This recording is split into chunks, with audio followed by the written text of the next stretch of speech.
तो खबर दिल्ली से है, जहां मनीष सिसोदिया को जमानत से पहले कोर्ट ने रखी 10 बड़ी शर्तें। बता दें, सुप्रीम कोर्ट ने दिल्ली की आबकारी नीति में कथित घोटाले जुड़े भ्रष्टाचार और धन शोधन के मामले में आम आदमी पार्टी आप के नेता मनीष सिसोदिया को शुक्रवार 9 अगस्त को जमानत दे दी है। अब तो वो तिहाड़ जेल से भी बाहर आ चुके हैं। सुप्रीम कोर्ट ने कहा कि वह 17 माह से हिरासत में है। शीर्ष अदालत ने अधीनस्थ अदालतों की आलोचना करते हुए कहा कि मामले की सुनवाई शुरू हुए बिना लंबे समय तक जेल में रखे जाने से वह शीघ्र सुनवाई के अधिकार से वंचित हुए हैं। जस्टिस BR गवई और जस्टिस KV विश्वनाथ की पीठ ने अपने निर्णय में कहा कि अब समय आ गया है कि निचली अदालतों और हाईकोर्ट इस सिद्धांत को स्वीकार करे कि जमानत एक नियम है और जेल एक अपवाद है। पीठ ने कहा कि सिसोदिया की समाज में गहरी पैठ है और उनके देश छोड़कर जाने की कोई आशंका नहीं है।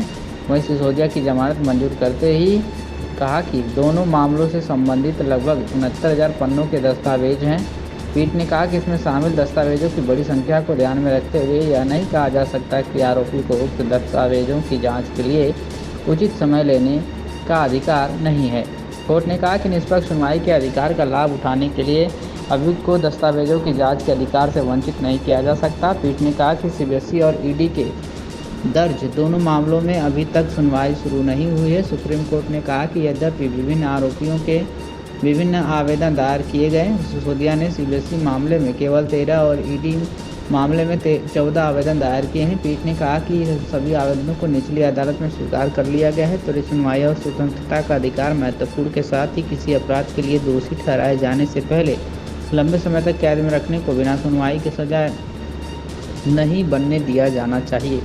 सुप्रीम कोर्ट ने कहा कि सिसोदिया त्वरित न्याय के अपने अधिकार से वंचित हैं क्योंकि वह लगभग 17 महीने से जेल में और सुनवाई अभी तक शुरू नहीं हुई। पीठ ने अपने 38 पृष्ठ के फैसले में कहा कि हम पाते हैं कि लगभग 17 महीने तक जेल में रखने और सुनवाई शुरू न होने के कारण अपीलकर्ता सिसोदिया को शीघ्र सुनवाई के अधिकार से वंचित किया जाएगा। पीठ ने कहा कि इस अदालत का मानना है कि शीघ्र सुनवाई का अधिकार और स्वतंत्रता का अधिकार महत्वपूर्ण अधिकार है।